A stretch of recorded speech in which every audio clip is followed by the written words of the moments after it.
Salut à tous, c'est Benji de chez Ready. Aujourd'hui, je vais vous montrer le mode multilangue dans notre solution. Les bénéfices de ce mode, c'est que les utilisateurs vont pouvoir utiliser la solution dans la langue dans laquelle ils sont le plus justement confortables. Ils pourront même changer de langue s'ils le désirent. Je vais vous montrer comment ça fonctionne, j'espère que vous êtes prêts, on est ready.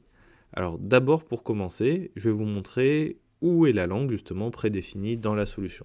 Donc là il faut cliquer en haut à droite. Et donc ici, dans langue, vous pouvez la sélectionner. Donc moi, le français est sélectionné. Et vous pouvez choisir par rapport à un panel de différentes langues. Je vais ressortir.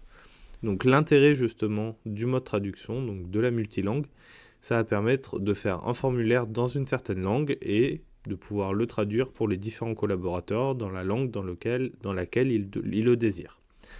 Donc là, ce que j'ai fait, c'est que j'ai fait un formulaire avec deux champs différents. Donc il y a prénom de l'animal sur un champ classique et sur un menu déroulant, j'ai marqué type d'animal. Et donc quand je vais dans la Data Factory, il y a chat et chien. Ce qu'on va faire, c'est que je vais ressortir, je vais créer un dernier champ avec case à cocher et on va mettre par exemple puant, comme ça on pourra cocher si l'animal est puant ou non. Donc je l'ajoute, je l'enregistre. Et donc maintenant, ce que je vais faire, c'est que je vais aller dans traduction. Donc pour aller dans traduction, il faut cliquer ici et aller juste ici dans traduction. Et donc là, vous tombez face à ce bloc. Donc j'ai déjà préconfiguré un bloc avec les traductions donc en anglais US. Si vous voulez le faire, vous cliquez sur nouveau, vous choisissez la langue et vous développez ce bloc-là. Comment ça fonctionne?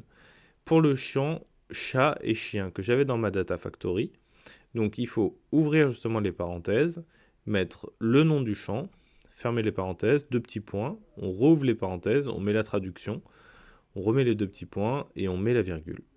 Là, dans tous les cas, je vais vous le montrer parce que pour puant, justement, je ne l'ai pas traduit, alors que les autres champs, justement, j'ai eu l'occasion de les traduire précédemment. Donc là, je vais ouvrir les deux parenthèses, marquer puant. Il faut faire attention aux majuscules aussi, hein, si vous en avez. Je vais mettre les deux petits points, rouvrir les parenthèses, mettre reckless, remettre les deux petits points, la virgule, pour dire que c'est terminé, donc ça me remet automatiquement à la ligne. Et donc là, je vais enregistrer avec le bouton qui est juste ici, il faut bien penser à le faire. Ensuite, ce que je vais faire, c'est que là, vu que je suis en français, je vais ouvrir un nouveau brouillon.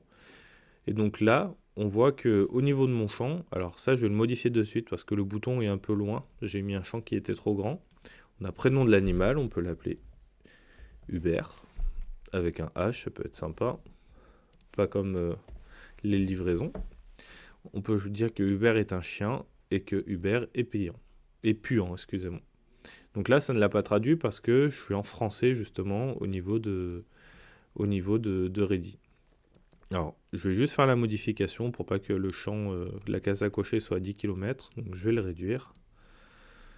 Parfait, je ressors. Et donc maintenant, ce que je vais faire, c'est que je vais le changer et je vais me mettre à la peau dans la peau d'un utilisateur américain. Donc là, je ressors.